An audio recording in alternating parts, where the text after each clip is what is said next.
All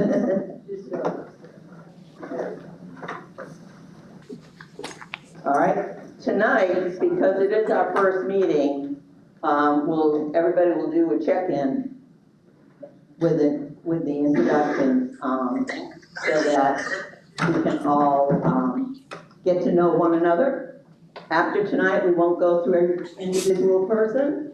We will just have probably the two chief negotiators say who's missing, who has time constraints, and then we'll move into our session. So we've streamlined that a bit. I think most of you took the training that was offered from the FMCS. And it was very similar. I looked at the PowerPoint. It was very similar to what we did many years ago. Story's going to be a lot shorter than it has been in the past. And with that, I don't think I have anything else to add at this point as far as what the changes. For those in the audience, you'll notice some difference. For those on YouTube, you'll notice some differences. And but we're still using interest-based, just a different form. It's still a collaborative, problem-solving approach to negotiations. So we will still be working together to solve some of the issues here in Lee County. So with that, let's start with introductions. Do we have mics? Okay. Who wants to start? Her or Ron? Thank you. You're welcome. For those of you that don't know me, I'm Ron Irusi. I'm the Director of Labor and Employee Relations and the Chief Negotiator for the district. My wife always tells me I should start off by asking grace whenever I meet new people. And so I'll do that, to ask for some grace, as this is my first time being with all of you in this process. So not really used to maybe some things that you've done before. So if I'm out of line, I won't mind at all if you set me back on the right path. So just a little bit of my background. This is my second year here in the district. I spent quite a few years, 34 of them up in Ohio. The last 17 as a district superintendent in Ohio. Part of my responsibilities as a superintendent was also to act as the chief negotiator. So that's me. Glad to be here. Do you have any time constraints or anything tonight? I have no time constraints, no anything. Okay, thanks. That's the only thing we have to add tonight, is the time constraints.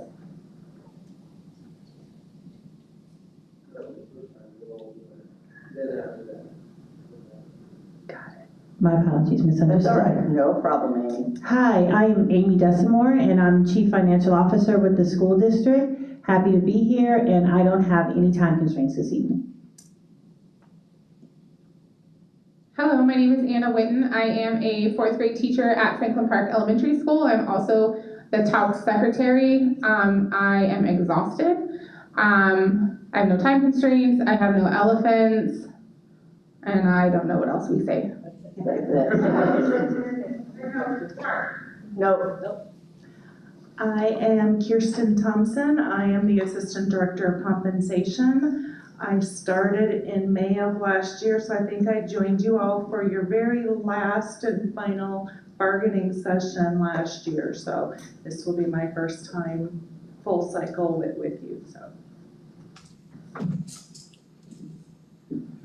Good evening, Nathan Shaker, Chief Academic Officer. This will be my first bargaining round as well, and so I'm excited to be here and move on. Hi, I'm Heather Rodriguez-Wibbles. I'm a school counselor at Calusa Middle School. I have no time constraints, but I do have an elephant, and it feels that sometimes at the table, what we discuss turns into an entirely different policy as it's enacted. Okay. So we can't move forward until you have that. No, we can move forward, but I would like that addressed as we go through. Okay. I'm Joe Racino. I'm the principal at Lemuel Teal Middle School, and this is my first go-around, and I have no time constraints. Good afternoon. My name is Shay Pearson. I am the testing coordinator at Island Coast High School. I am also the TALC treasurer, and I have no constraints, time constraints. Hi, I'm Angela Nader, the Regional Associate Superintendent for the East Region. Also, first time here, happy to be joining this group, and I do not have any time constraints. Hello, I'm Amy Johnson. I am a 6th grade ELA teacher at Mariner Middle School, and I have no time constraints. Hi, I'm Brian Mangan, the Director of Adult and Career Education. Second time doing this, 1 year before, several years ago, so happy to be back and no time constraints. Good evening, my name is LaShonda Hutchins Cologne, and I am a 3rd grade teacher at Franklin Park Elementary, and I'm well. I have a time constraint of 6:15 this evening. I have another engagement. Thanks, LaShawn. Brandy Macchia, principal at Ravy Potterville Elementary, and this is my first time participating and no time constraints. Good evening, everyone. My name is Iris Grimaldi. I am a licensed mental health professional, and I'm currently assigned at Lemuel Teal Middle School and Orange River Elementary. I have no time constraints tonight. Good evening. I am Robert Zodig. I am, this time, an assistant school board attorney. This is my 17th or 18th time doing this, so good to see everyone. Good evening, my name is Louis Fisher. I'm the Director of Bands at Gateway High School. I have no time constraints, no offense, and I'm here for my final go-around.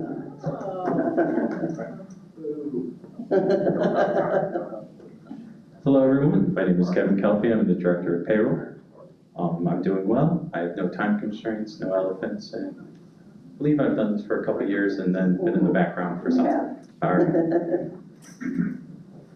Okay, I'm Carl Burnside, principal at Dunbar High School. I'm high school rep here. I'm not going to even try to figure out what time this is for me. We've been doing it for 25 years now. Okay. This would be the 25th year we're doing this, Carl. Okay, So thanks, there you go. Donna. You're welcome. So I do have a time constraint today of 6 o'clock, and so looking forward to another year. Good evening, my name is Kevin Daly. I'm the president of the Teachers Association of Lee County, 7th year. Prior to that, 21 years, ESE teacher at the World Public Exceptional School. That's good. Here to help the team, take it one game at a time.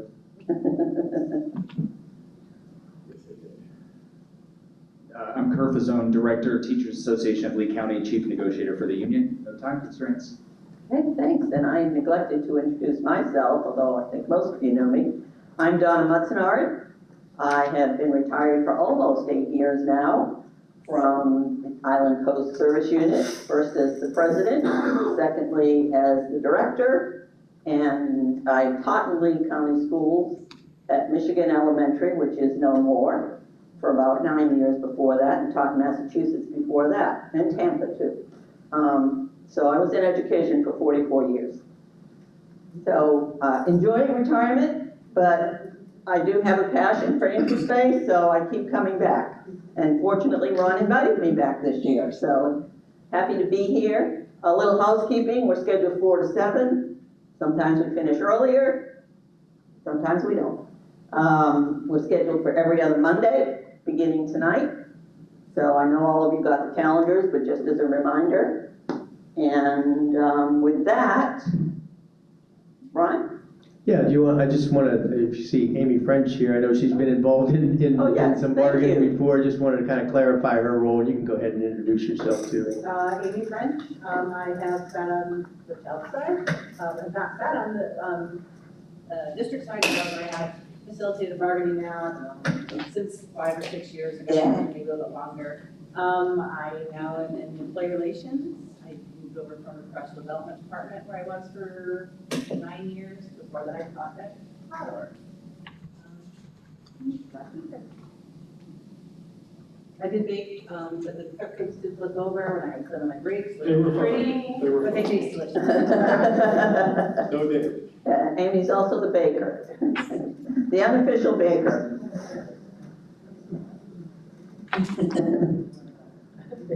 All right, with that, next on the agenda are our commitments. Yeah, Dawn, can I just kind of talk about the agenda? Because I just want to make sure everybody's kind of on the same page. Again, I know, you may have done some things differently. Amy French kind of helped us with this because she has had some experience. So just want to kind of go over the agenda, and then you let me know if this is good for everybody here today. So I think when we met, actually, so Kerr and Kevin and Amy and I met just to go over some pre-bargaining about, kind of the way this was going to go. We agreed on a few things. We'd like to call, I think, what we used to call ground rules, some commitments. So we're going to talk about commitments that we're going to make as far as, the culture and the tone of how this goes. And then we're going to talk a little bit about general common interest. And I know in the past, when you get into interest-based bargaining and you really talk about your interests, there's always common interests. So we're always going to talk about student achievement. We're always going to talk about safety, security. We're always going to talk about culture and those kinds of things. But maybe if we get those out as common interests in a way that we can kind of get into some specifics when we get into the issues. And then so we've already gone through some introductions, the commitments and general interests. We decided to really take a look at some what we call housekeeping items. So if there's been a change in the law and we need to formalize that in the contract, and we don't need a lot of discussion over that, maybe we can take care of some issues right off the bat, come to some agreement that these are just housekeeping items, and get those in the minutes and then move on into the interest.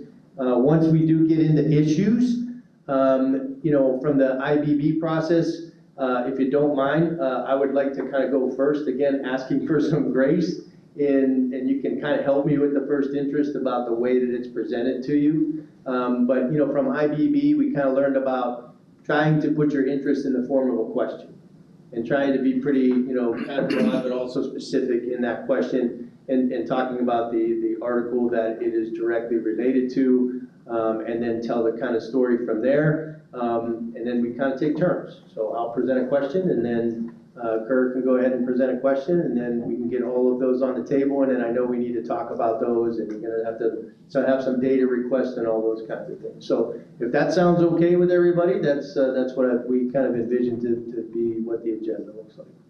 Kerr? Nothing to add, Kerr? Okay. You said it well, thank you. All right. With that, thank you, Ron.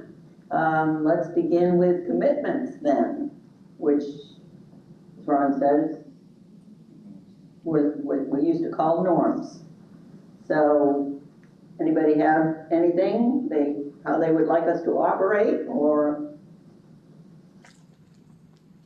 And for those of you who are new, because we are on YouTube, we ask that you use the microphone when you make a comment or say anything. Kerr.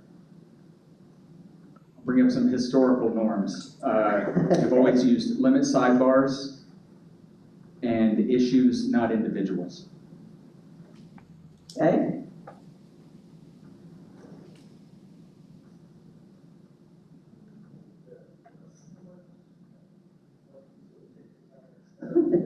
My favorite norm that I like to bring into all meetings and committees that I host is starting out with assuming good intentions.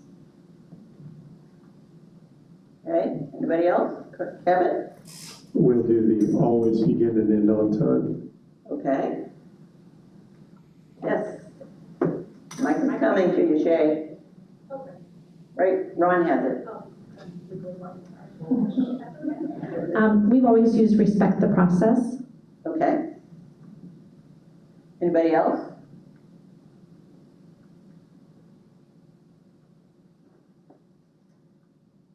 I don't see any other hands.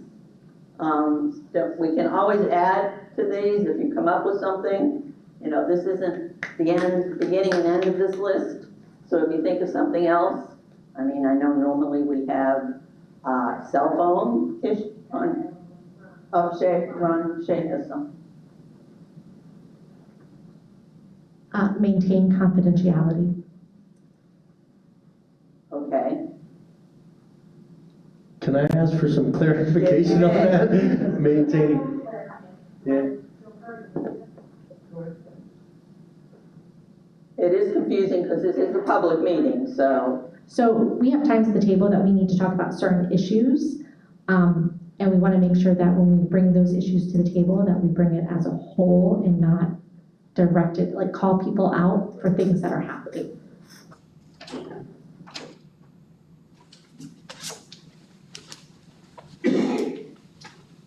Okay, yeah. Kevin? I'll add the cell phones and take breaks when needed. You gotta get up, go to the bathroom, go to the bathroom.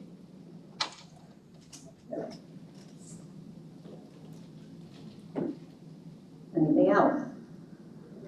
Ron? Yeah, I mean, I just would like us to all just respect everybody's opinions and thoughts at the table. This is a collaborative process, and if somebody has an idea or something that they want to discuss, that we all give it the attention that it needs and treat it as, you know, a valuable piece of the conversation in order for us to solve the issues. Okay, thank you. Anybody else?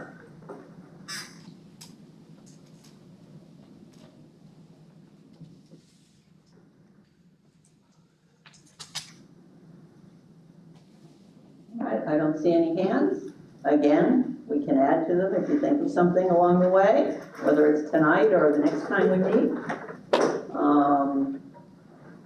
So with that, our next thing is general common interest. Ron, you had talked about this, about interest that we may, for any issue we're talking about, what we may have in common or use all the time. Yeah, I mean, I think the obvious one is we're all in the same district and we're all here for the same kids that are in the district.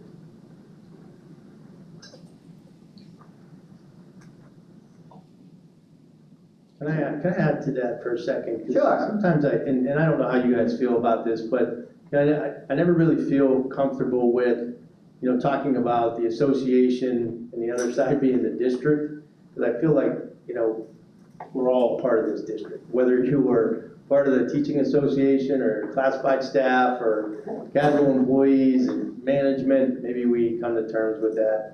I would just probably refer to it as management, if we don't mind, because I don't want to present one side like we're in the district and somebody else is.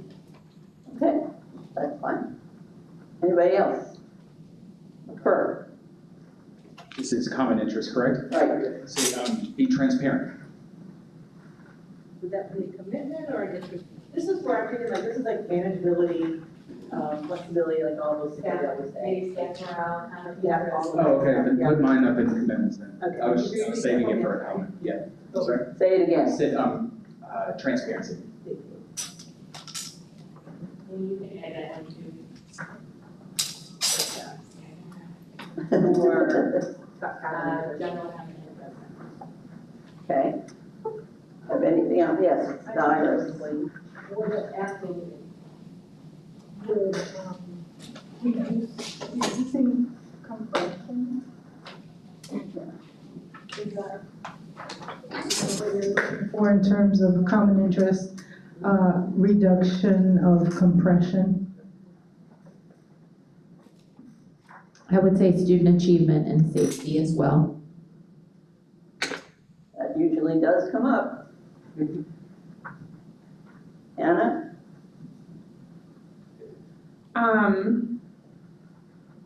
Teacher recruitment and retention. Okay, that usually comes up as well. Anything else that's a common interest that usually comes up and we agree on?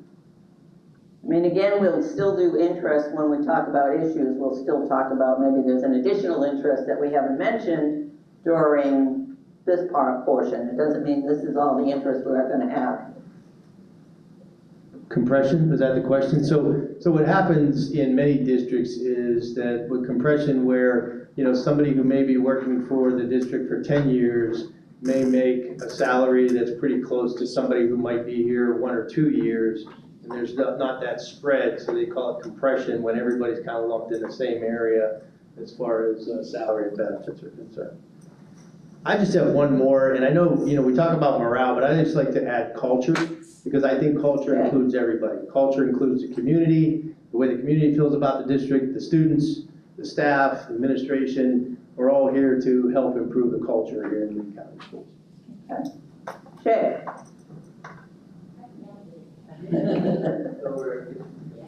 Can we add equity and compliance? Okay? Let me get that one, those two. Got it, okay, Kevin? Competitiveness.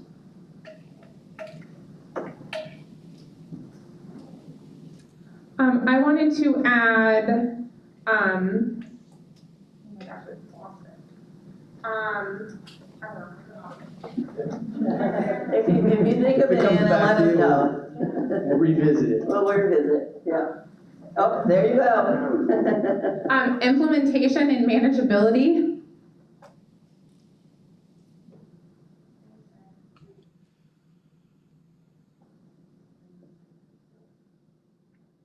Whatever.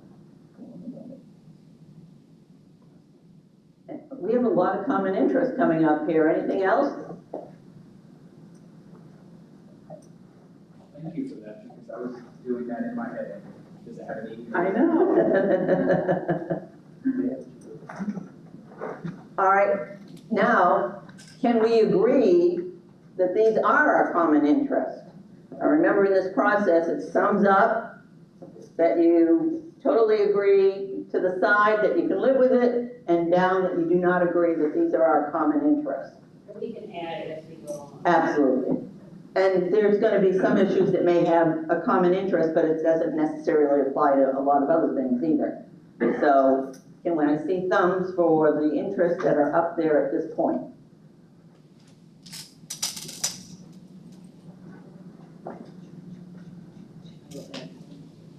Amy? Thank you. All right, we're good. Our first agreement. Does that count as an orange?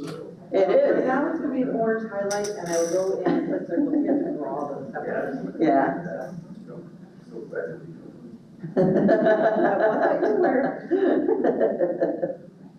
All right, so.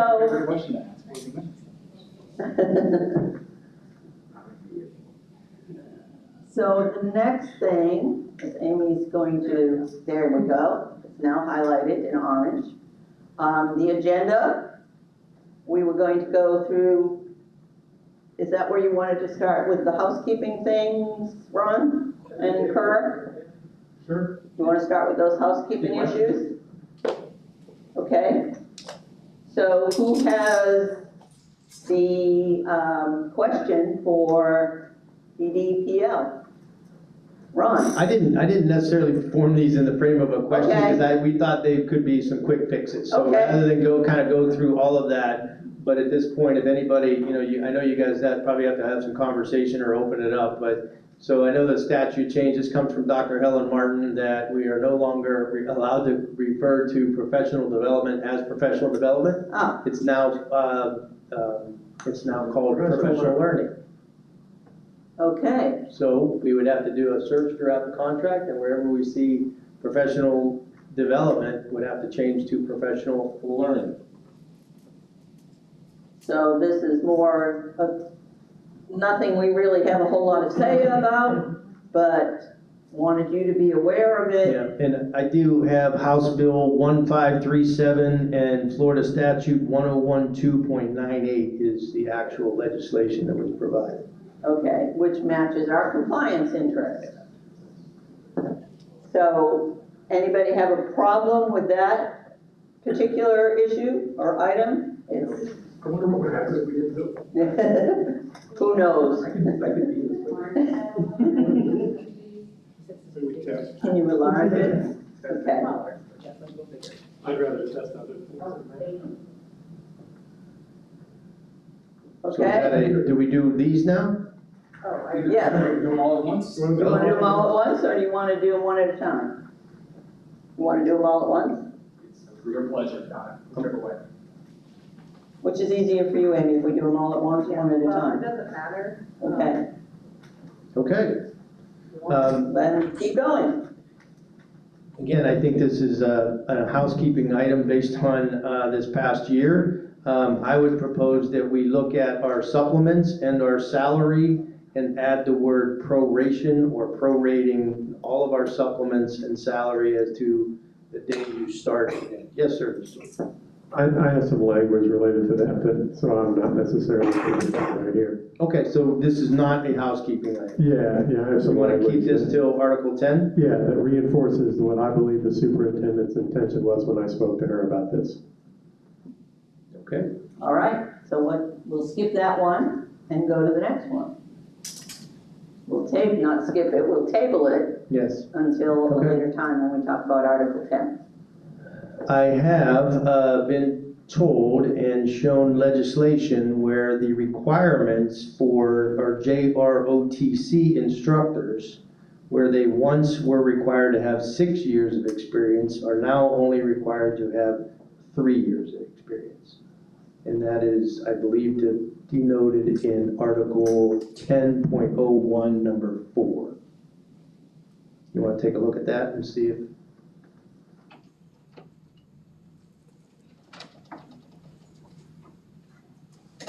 Is that the only place that would be, That's the only place I can find it. I searched Okay. high and low, but could only find that any language related to our JROTC instructors.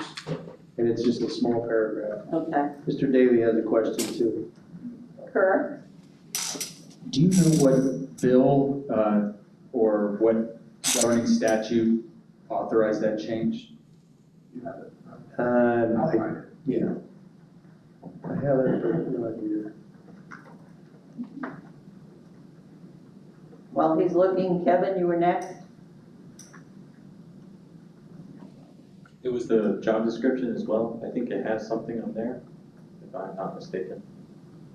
The job description So potentially that might need to. need changed. Yes. Okay, thanks, Kevin. Anna?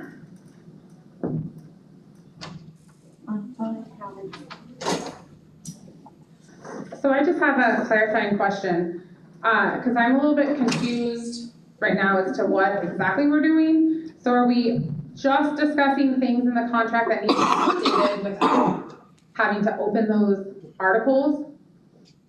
Yes. Is that what we're doing? Yes. Okay, thank you. Most of them are state Like statutes statute? that has changed. Okay, sorry, it was just, That's okay. it's a little different process, so I'm Yes, just it making is. sure that I'm like fully understanding. I guess it's a way to come to consensus early on, so kind of get us off on the right, The right Good? frame of mind. Exactly. All right, who else? Up, Yes. Shay.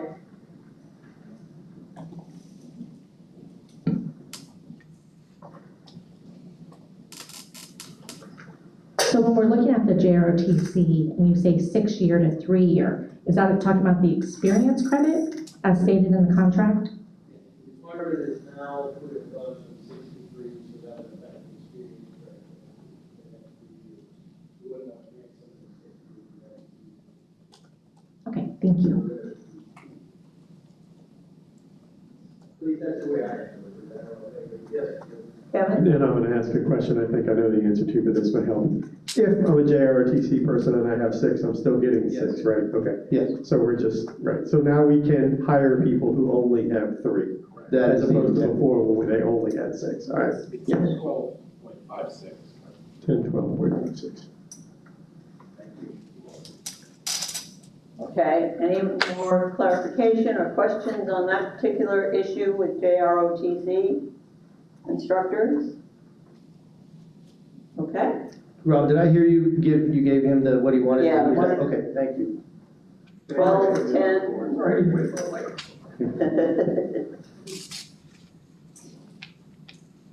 All right, next on the list then?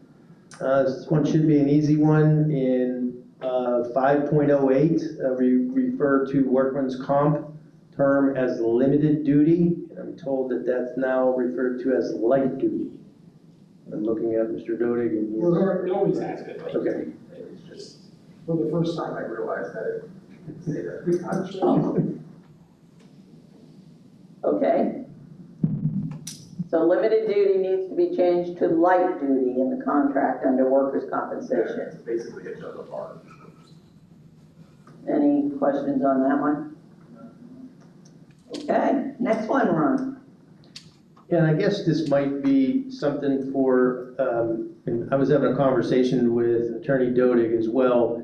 And this has to do with the instructional supplement salary as far as advanced degrees. There was a change in the language, but we think that, so in our contract, there is, it refers to accordance with Florida statute, an advanced degree must be held in the individual's area of certification in order to be eligible for a supplement. That's the language that is currently in our contract. The statute is changed that says that the advanced degree may be held in the area of certification or outside of the area of certification. Yes, sir. So this has what I remember when we tried to find a way to do this, because this would open up the advanced degree to supplement to people that we argue for 10 years about $2,000 because we say it's not in their field. Like this opens the pool to people, and so this has a financial implication. So is this coming out of the money we're negotiating salaries with, or is this undecided? My intent here was that this language isn't accurate. That it says an advanced degree in according with the statute. So my take would be just to remove that language as a housekeeping item before we get there. But if you want to, I can completely understand where you're coming from. Well, I mean, again, if I have a master's degree that I wasn't getting credit for, I'm now eligible to get credit for it. That cost the district $2,000. So Yeah, that wasn't my intent at that point. It was that this language is false. What right, it but says is in changing the language, the district incurs a cost, right? No, that's not what I'm saying. Okay. No, I just got notice that the law changed and that our contract states refers to a statute that is no longer accurate. So I think, I never give a lot. Management's effort was to clean up the language, but it could have a financial impact like President Daley has indicated, so. So do we need to table this one? I'm fine with withdrawing that as a housekeeping item. I think based on that conversation, we'll save it. Okay. Yeah, it's like $4 million to bring everybody up if everybody qualifies all of a sudden. Yeah. So that's a chunk of change.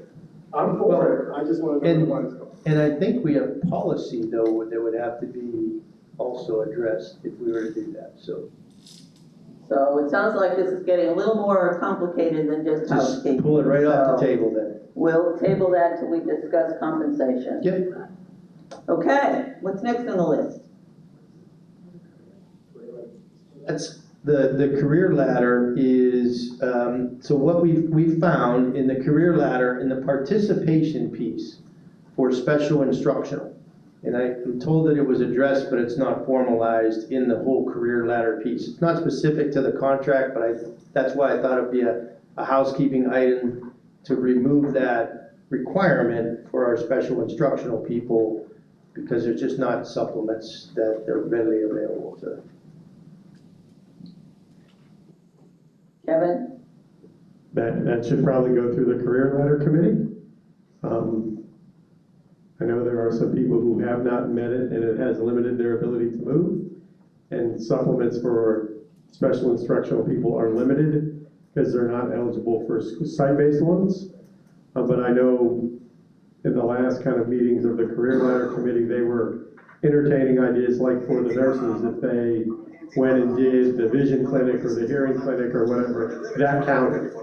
And so I think there might be a way to do it, but I would like that to go through the committee, like most of these kind of things do.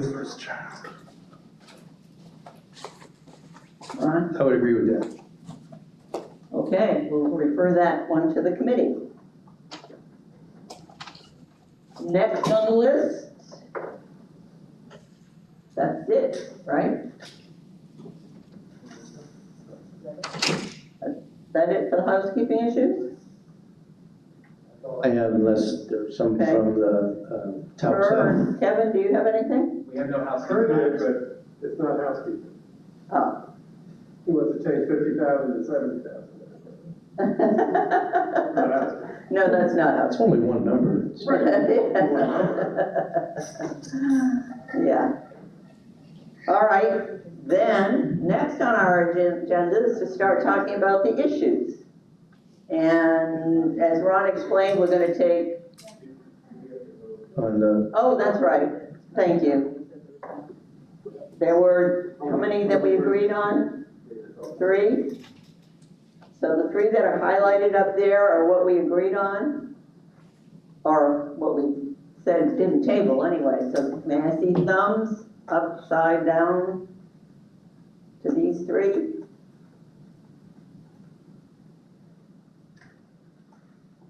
Randy? Thank you. Okay, we're good. Now you can highlight it in orange. All right, now, issues. And management, and then TALC, and so management is going to present the article, question, and a snapshot. Right? So Ron, you're on again. thank you, Donna. You're welcome. So again, if I'm kind of out of order as far as the way this is presented, just speak up and put me back on track. But we are looking at Article 7, the workday.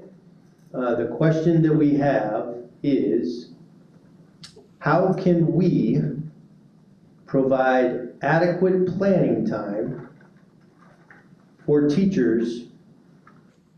I'm saying this slow because Amy's typing as we go. I'm sure she How appreciates it. can we provide adequate planning time for teachers in order to provide high-quality instruction and meet both legislative and policy requirements regarding the needs of students?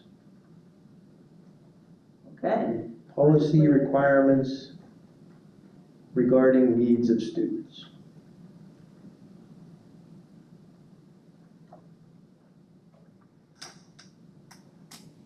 Okay, and the snapshot would be a few details on that, your story.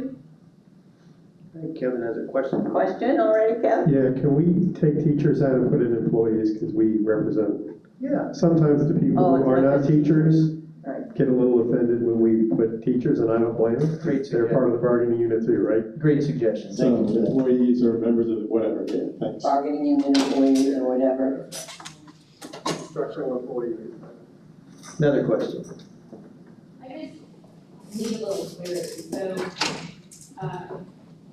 adequate planning time for instructional employees in order to provide high quality instruction And meet both legislative and policy requirements regarding needs of students. Are you talking about giving the teachers enough planning time so that they can plan to meet those legislative requirements, or? Yeah, well, why don't you let me go ahead and talk a little bit about that? And Once then you get maybe I can story play, and yeah, all- let me do perfect. that part of it, and then we'll come back and you can kind of put that down. So, maybe if I, kind of explain what the question is in the management side is, and so, there are some limitations in the contract that talk about planning time. So in Article 7AC, planning, I'm just gonna go and say teachers shall have planning conference time totaling not less than 60 minutes per day, 40 continuous minutes, 60, and if there's some provisions in the contract, obviously, if we can't provide that, then we make some adjustments. And so to really further define that, because I think that in our conversations across the district, and it's come up with questions from a labor relations standpoint, we ask about, hey, what can principals do, or what can we require of our staff during that time? How do we, make sure that we're following the language of the contract and providing that adequate time that you need so much in order to provide that quality instruction? And then if we have other requirements, such as a meeting that we might have to choose, or parents coming in and we're going to ask of staff members to participate in that during their planning time. And really in here, I think in our conversations through labor management, I don't know that we've really come to a consensus about what this language means and how can we more clearly define it so that it is memorialized in the contract, so we don't have any issues where maybe one building interprets it this way, another building interprets it that way. Because quite honestly, from my standpoint, in the conversations that I had and the phone calls I get, I think there are some different perceptions of the intent of the language. Okay, anything else? Yes. And I want to say that, like, Carl, you've been here a long time.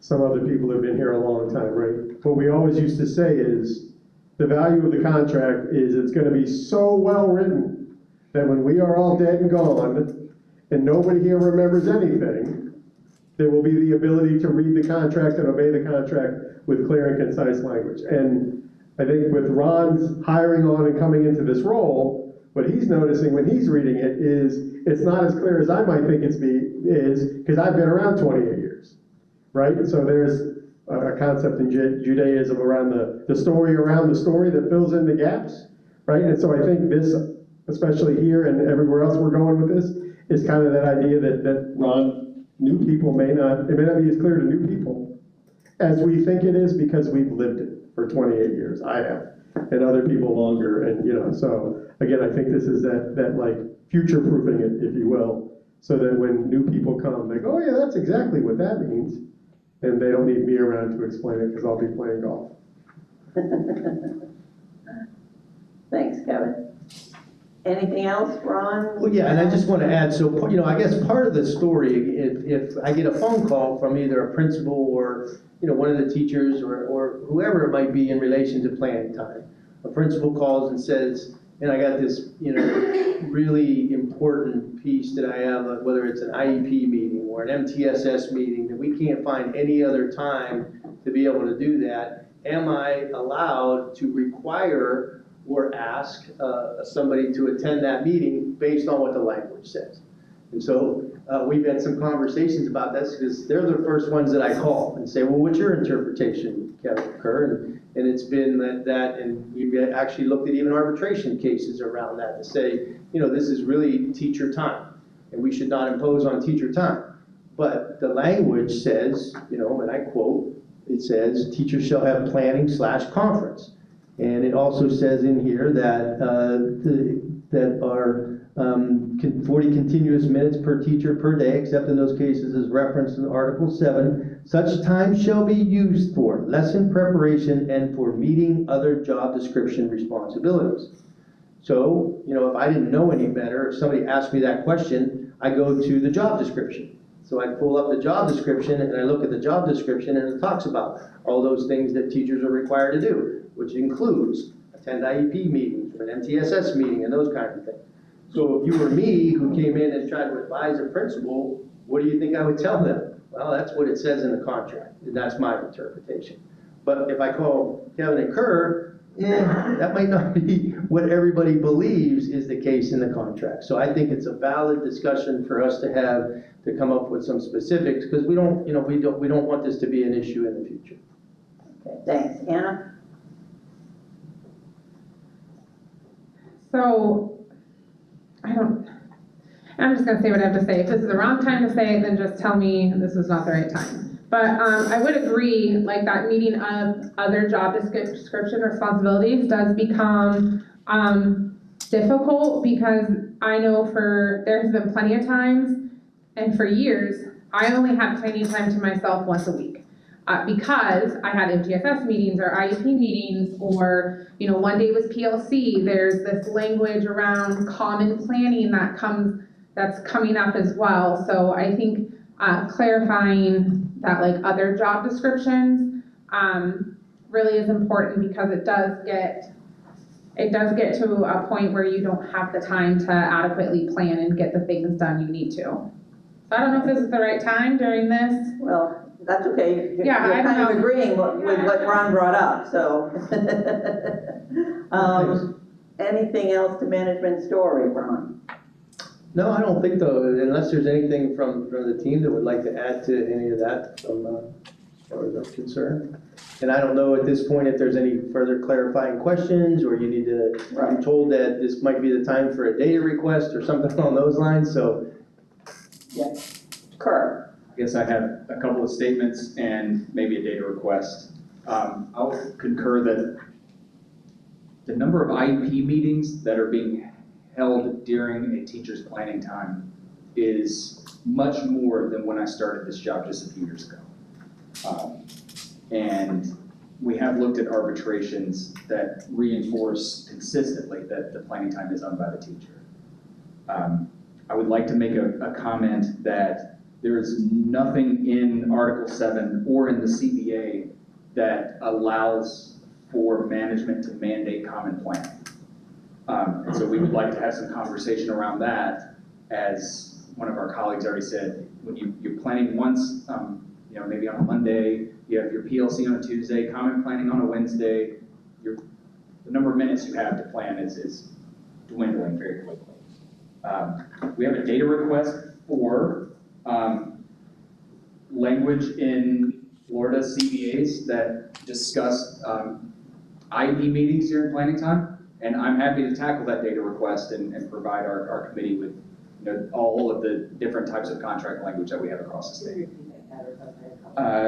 Language around IEP meetings, specifically held during planning time.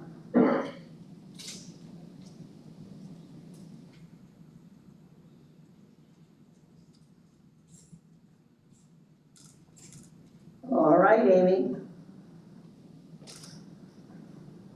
Hey, Kerr, would you be okay with adding to that request MTSS meetings also? Because I attend more of those than I do IEP meetings. Thank you. Luckily, the people at our school schedule those not on our planning. Okay. I'll add 504s as well. Okay, anything else from Carl?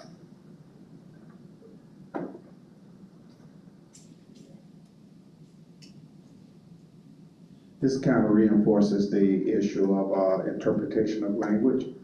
And because sometimes, like for myself, having been around so long, my impression was that to avoid the planning period when doing IEP meetings and those type of things. And so to the point that, so it goes into that whole thing of language and being there during the time when language is written up.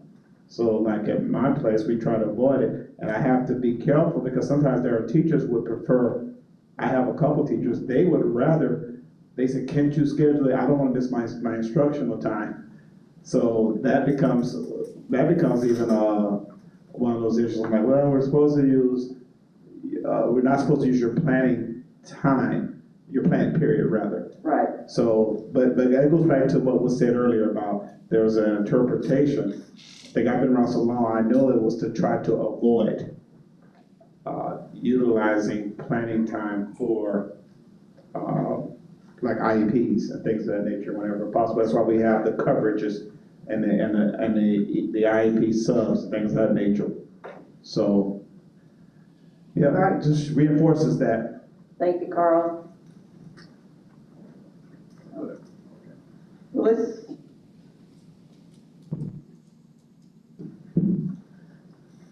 I was wondering, as we discuss this, if there's any way that we can get some clarification or some clarifying language in the contract that tells the difference or differentiates between planning time at the elementary level and planning periods at the secondary level. Because that's, every time this has come up since I've been here, it's always been a little bit ambiguous when it came to that. That can certainly be one of our options when we get there. Ron, did you want to say something? No, I appreciate all the conversation. It kind of reinforces to me that, this is gonna be a valuable conversation for us to clear some of these up. Well, I think it's not on.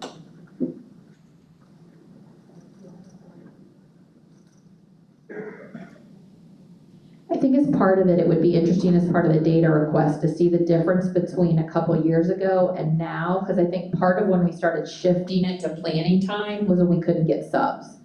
So it became an issue, at least at the elementary level, that we had to have MTSS meetings, we had to have IEP meetings that required the teacher to be present, but we couldn't get those IEPs, like we just didn't have bodies to cover it. So I know that was when a lot of us shifted to do it during planning, but now that we seem to be able to get more subs through Kelly Services, it would be interesting to see if that is at least decreasing or if it just because it's been past practice, we haven't shifted. Okay, interesting point. Iris, did you want to say something? Well, and I was just thinking if we could get more clarification or explore the legislative constraints of both so that we can kind of explore that a little further in terms of developing a process for it. So that would be a data request? Okay. Say it one more time, Iris. So, yeah, specifically, just looking at, like what are policy requirements for like, who needs to be in an IEP team? Right, and who needs to be in an compliance- MTSS meeting? And who, So that we can shadow and focus in on developing a policy or a process for when a person is required to attend an IEP or maybe the substitution of it, working on that process. Okay. Anybody else on this issue? can I ask a follow-up Yeah. question to that? And I don't know what, again, your past practice in during bargaining is, do you ever have special guests come in to address an issue? Like if we brought somebody in specifically from ESC to talk a little bit about those requirements? We have, yes, we have had guests come in. Always good to have the expert in the field around. Put that under data request. We'd like The data request could be, we want an expert. Anna, and then Kevin.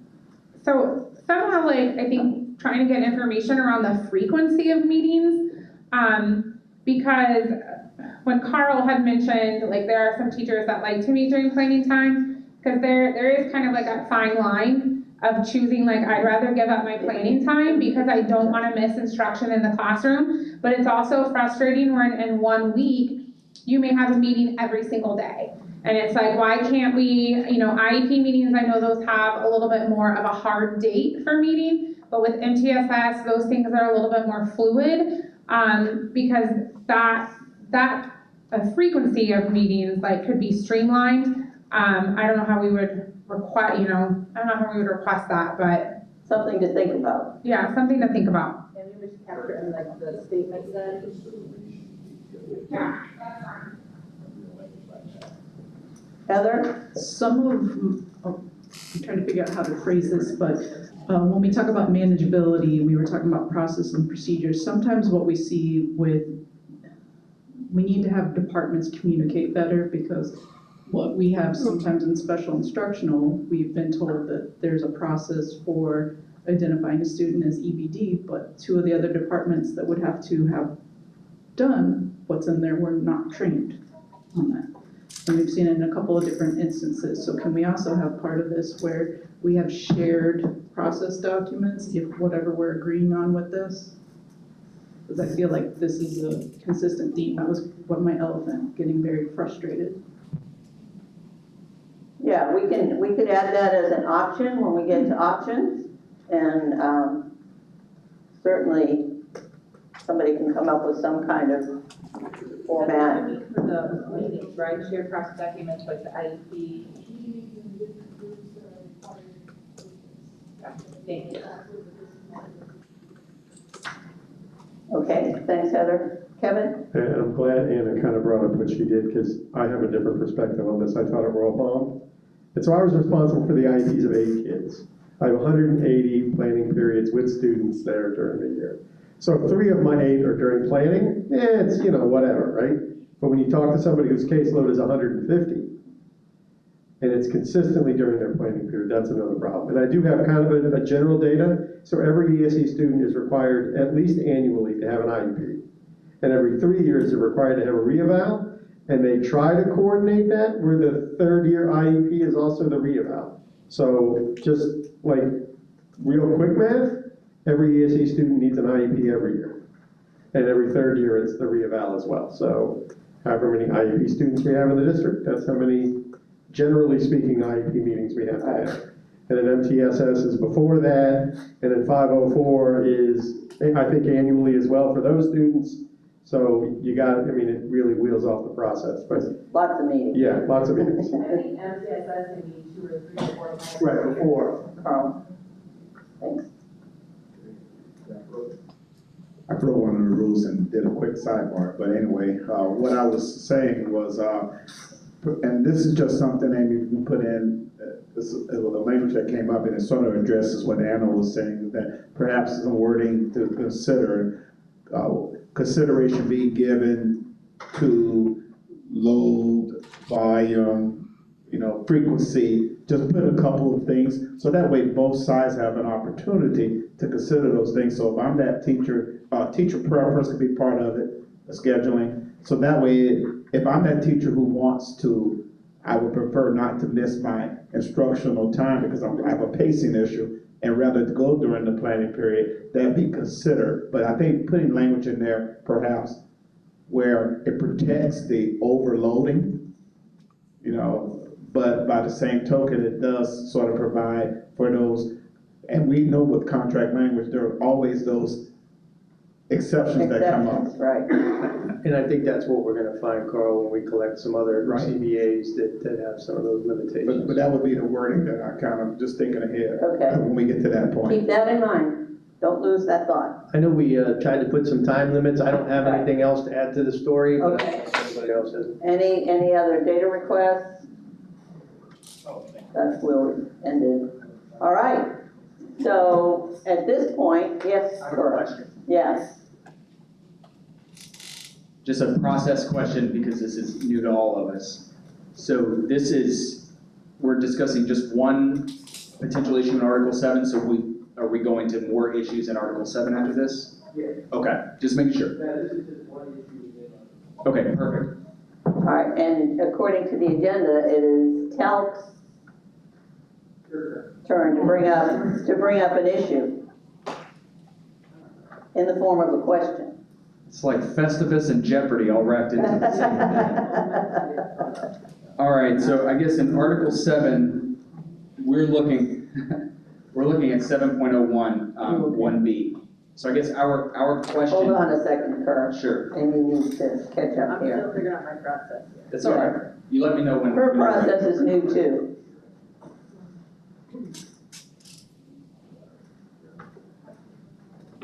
Okay, so at Article 7 workday, right? Yes, we are looking at, it was called work schedule, but yes.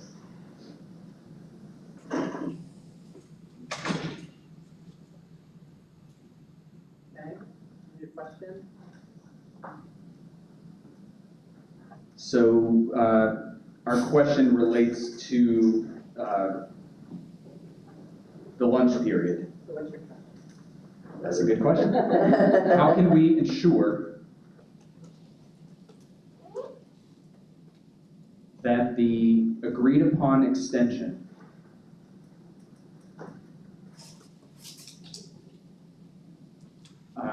of lunch to 30 minutes is consistently implemented in a way that benefits both employees and students? Instructional employees? Yes.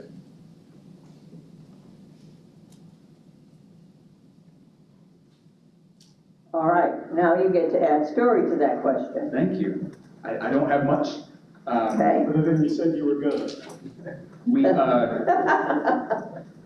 the Cliff Notes version, yeah. There was a memo that was dated November 15th, sent from the interim superintendent at the time to school board members stating that the school district was exercising their management right to increase the overall instructional minutes during the day at the secondary level. And it included, from a calendar committee, a commitment to include at least a 30-minute lunch for all employees under this collective bargaining agreement. Okay, that's it for your story? I think so. Okay. Anybody, Shay, you have more to add to the story or you have a question?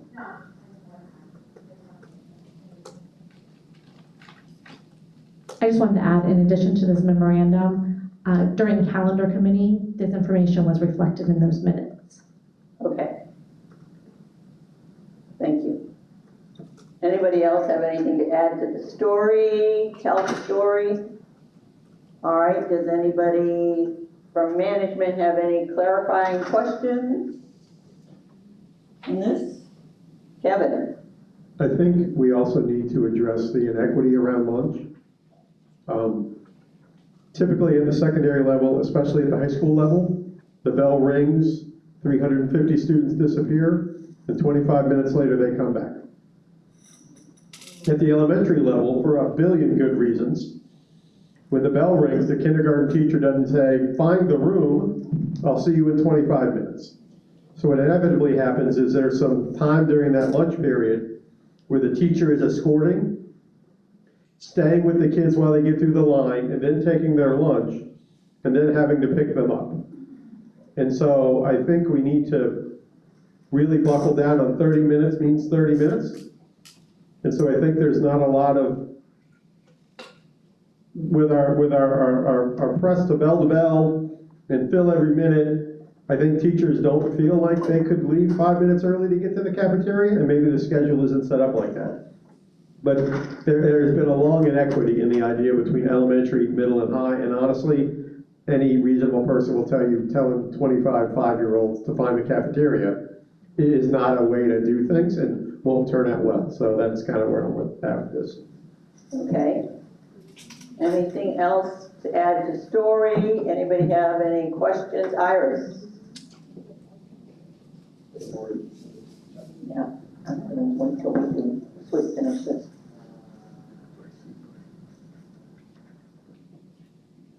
Just taking into consideration that when we talk about instructional staff, that we include everyone, including itinerants, and their ability to be able to do so as well, just to encompass everyone.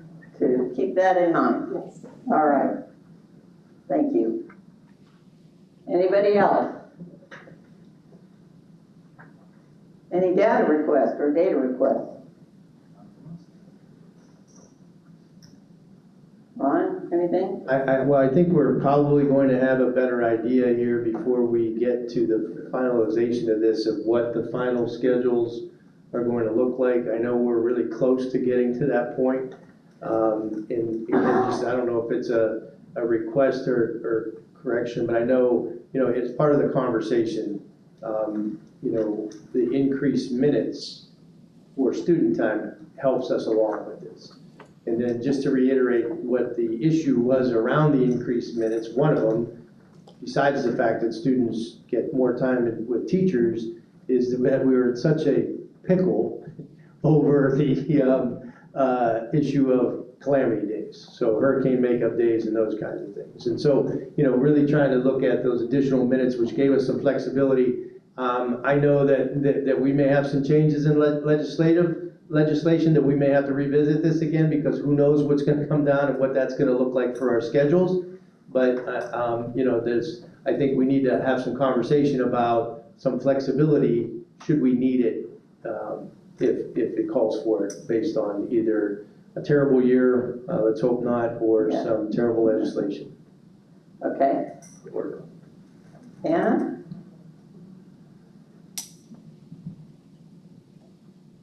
So just as like a clarity thing, because of how I read this, we're talking about lunch. Like maybe under the management clarifying, like maybe can we have like increasing instructional minutes? Because the way I read this is increasing the lunch minutes does that make sense? Okay. Okay. All right, anything else? Clarifying, questions, data requests? All right, then I guess we're done with this and we can move on to the next, but before we move on to the next one, Ron, I would like Lori to introduce herself to everybody and just tell us what you do and any more time constraints. Okay, thank you. Good afternoon, everybody. I'm Lori Brooks, the Director of School Counseling and Mental Health Services.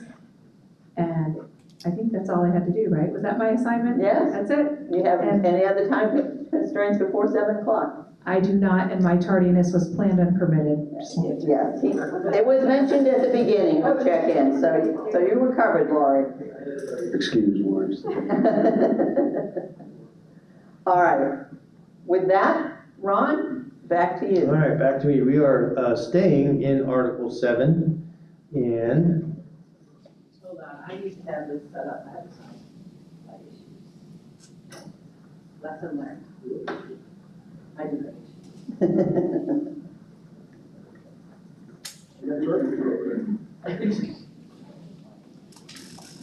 Okay, go ahead. All right, go ahead, Ron. Article 7. all right, so we are staying in Article 7, 7.01, the workday, and the question is, how can we provide adequate time within the workday to address all of the needs of students given the current legislation and current attempt to provide more instructional planning or instructional minutes?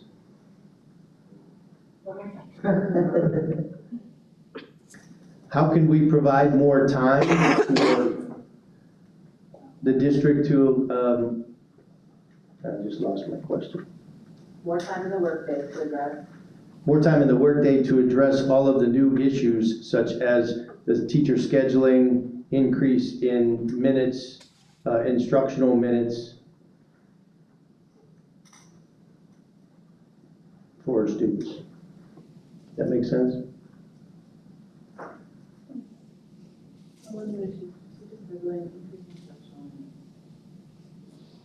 So both the new issues, you said the two, what was that? I'm sorry?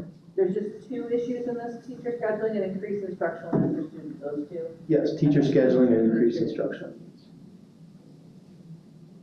No, well, no, I mean, that includes everything in Article 7, actually. So how do we provide more time during the school day to meet all of the needs that are required in Article 7? That's probably the clearest. Okay. Do you want Amy to rewrite that?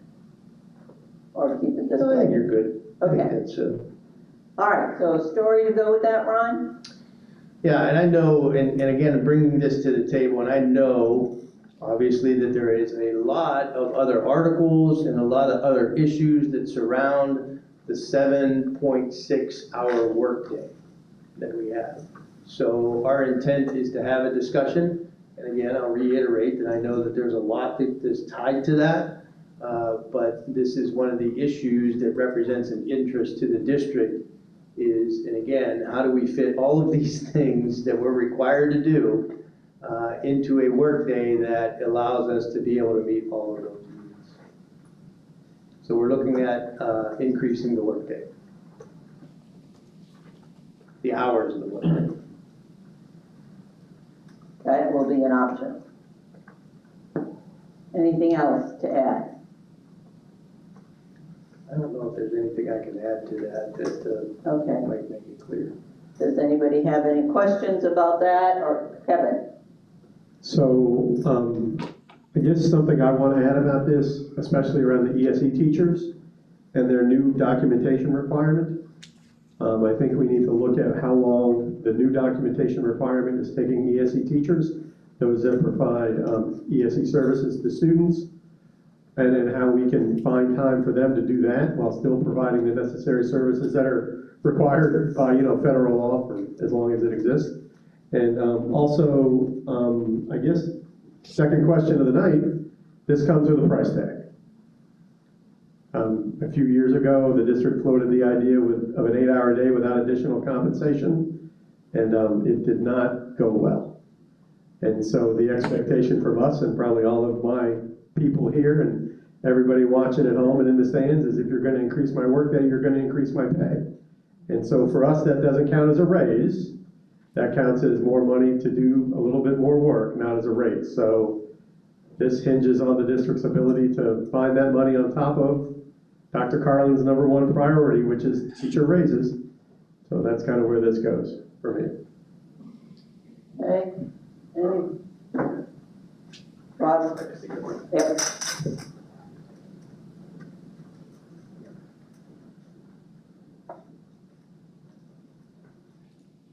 So a long-standing issue, last year, and I think maybe even the year before, we provided data to TALC. So academic services did an extensive study comparing us to other districts and the teacher time and student time that we have during the day. So I know I'm creating a data request for ourselves, but there's plenty of information. In fact, there's plenty of information in last year's bargaining session regarding this issue. So I just wanted to add that. Okay, thanks. And you got a question of instructional in other districts? Yes. Anybody else? Amy is.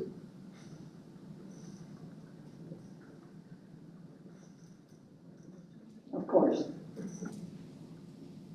Right, for that data request, can we say, rather than instructional minutes, can we say face-to-face with teachers having students in the classroom? Because I know when we ended up getting the data last time, it was, this is the amount of time students are on the campus, but they also had a longer lunch, and so there really wasn't any more instructional minutes, it was just the student time on campus.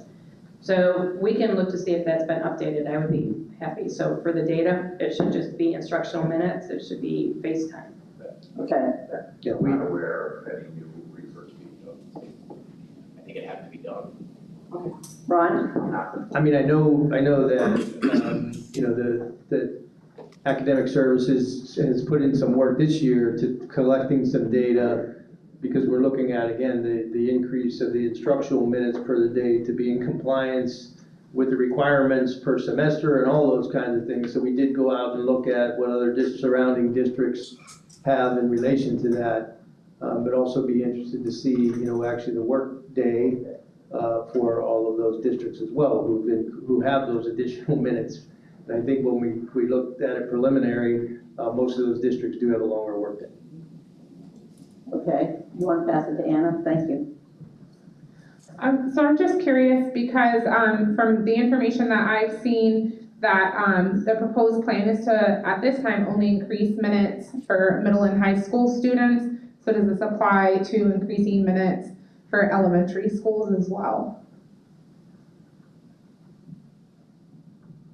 I mean, I think that could be a result of that. If we did extend the workday, that there might be some more minutes, but there's no plans in any of the new schedules going out next year to increase any of those times for the students at the elementary level. Correct me if I'm wrong. No, there's not. The only increase actually in the amount of time that students will be spending in schools at the high school level. Yep. So then one of my additional data requests, I guess, would be there are, from my understanding, there are 9 schools within our district that are currently getting extended day. So how many minutes are we taking away from those students at those 9 schools to where they would, they would be losing instructional time? So how are we planning to make up for those minutes that those schools have that time for a reason? So how are we going to compensate to equate for that time? Okay. Yeah. No, because it has to go on YouTube. You're live on YouTube. So Anna, to answer your question, it's 15 minutes difference. A day, a year? A day, 15 minutes a day would be the difference. So now they have additional 30, they would have 15 minutes additional. The elementary students already have more time in their day than middle and high currently.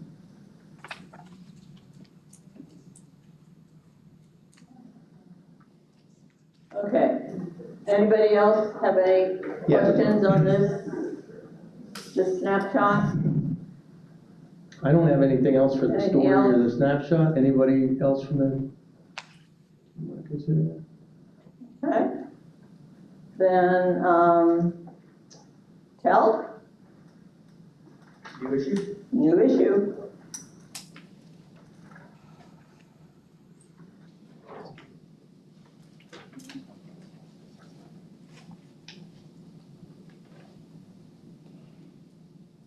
Go ahead. Okay. Our question, this is Article 7, 7.03, specifically item 1. Question is, let me find it. How do we allow for flexibility during preschool week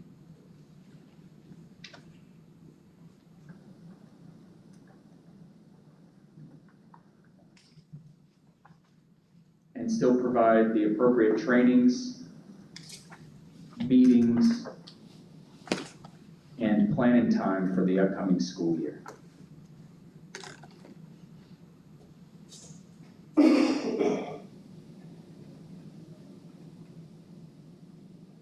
Okay. Story? You ready for the story? Yeah. Okay, story? This really came to light just at the beginning of this school year because I guess it was a calendar committee decision to move the in-service day that has historically been in February to preschool. And the current contract says that there are only 5 preschool days. This week, or this year, there were 6. And instead of, yes? I'm sorry, I'm gonna break here, but that's been the same way since COVID. Okay, COVID is when it got tighter. Yeah. And so instead of renegotiating what preschool week looks like every year, we're looking at providing some flexibility in the language, to allow for that.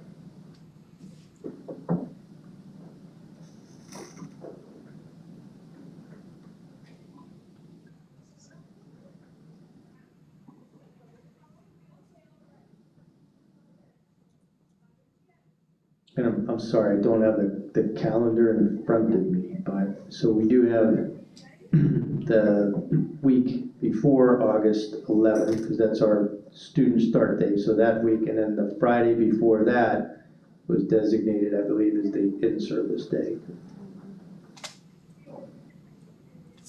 Kevin? People see all that and see 5 in the contract and go, that's 6, not 5. And when they see the 6-day, like that 6-day preschool week, they just, all that's preschool to them. And so they see 6 days on the calendar and they see the contract says 5. So, I had to kind of talk people through how they actually weren't working any more days, and it was a day moved from February, and, but the contract says 5 and they had 6. So again, not necessarily housekeeping, but some flexibility to decide how we want to do our preschool week, where as long as we don't go beyond 196, we can agree to do it how we want based on what we need to do.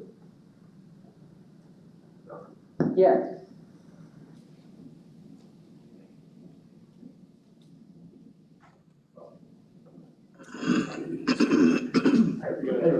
I appreciate you.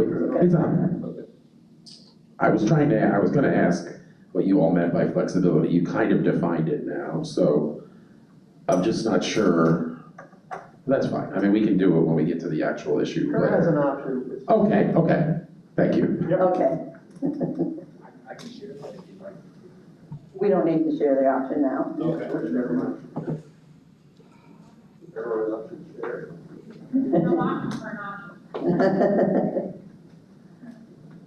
All right, so anything else to the story? Any data requests? Anybody have any clarifying questions on what TALC has stated? I don't see any hands going up. It's 5:20. We've been at this for over an hour. Do you want a break? Want to take 10 minutes? Yeah. Or you want 10 minutes? All right, let's take a 10-minute break. Then we'll come back and then, and don't forget to enjoy things.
All right, I believe next is TALC issue.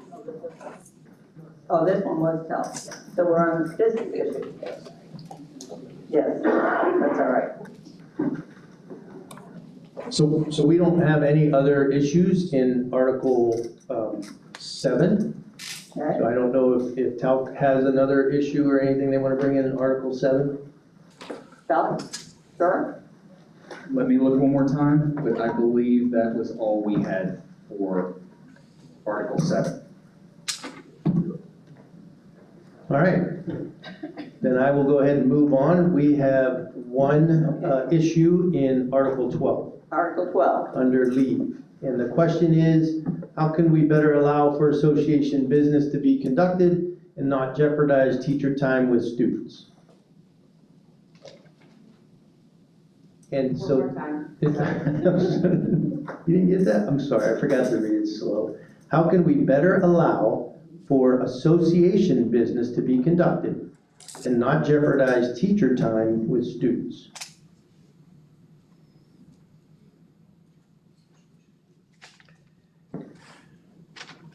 And this all could be a point of clarification, to be honest with you, since it's our first, or my first rodeo in relation to how we conduct and what the language says. Okay. So the story behind this is, I know we have some, I don't know if it's conference or some opportunities for TALC to lobby in Tallahassee, and so we allow for some teachers to go join in that effort.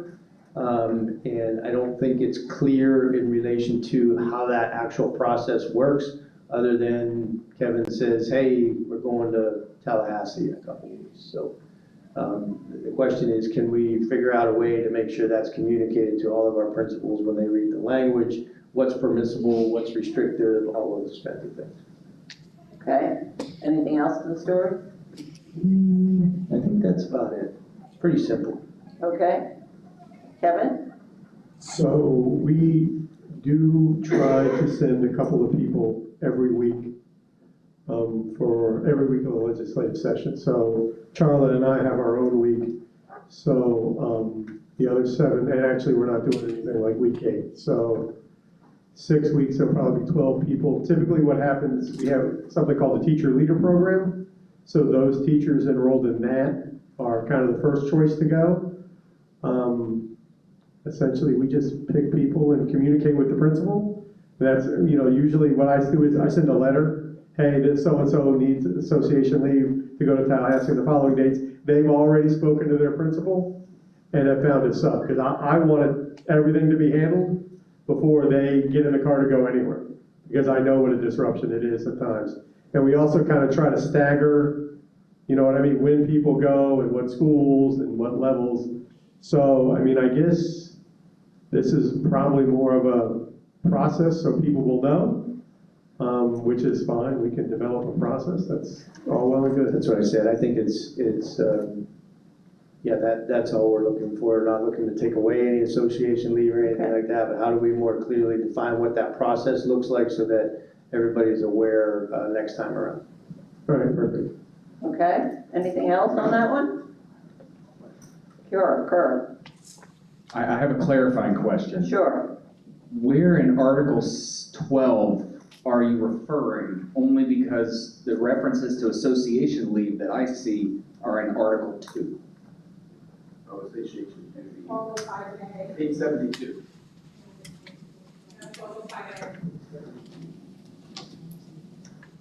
Other types of, it's under other types of leave. Oh, association duty, I was searching for, okay, thank you very much. Did I miss that? Did I? No, you're right. Oh, okay. You're right. It's also mentioned in Article 2, association leave. Anything else? All right, I guess there's nothing left on that issue. No data request or anything. Anybody? Okay. Kerr? 1 second. Yep. We'll also give Amy 1 second.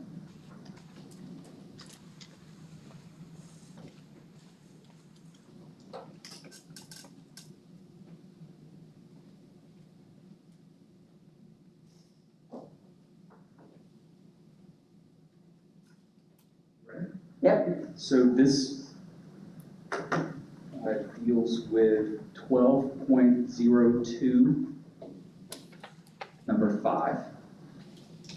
And our question is, how can we provide employer-paid leave in a way that supports employees during critical life events while ensuring continuity in our schools?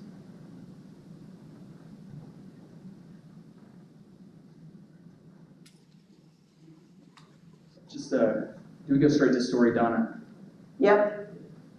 So just a part of the story, and I'll let anybody else jump in who wants to. I guess we're speaking primarily about two different types of leave. One is bereavement, and one would be, I don't know what a good type, like parental leave. Currently, under the current CBA, an employee can take bereavement leave, but they have to use their own personal or sick leave to do that. And there's been a move by many districts in the state through collective bargaining to provide for paid bereavement leave by the employer without that coming out of their personal leave balance. In some places, it's a flat number of days, say 3 days. In some places, it depends on how far the services are. That I guess last week, Orange County reached a 10.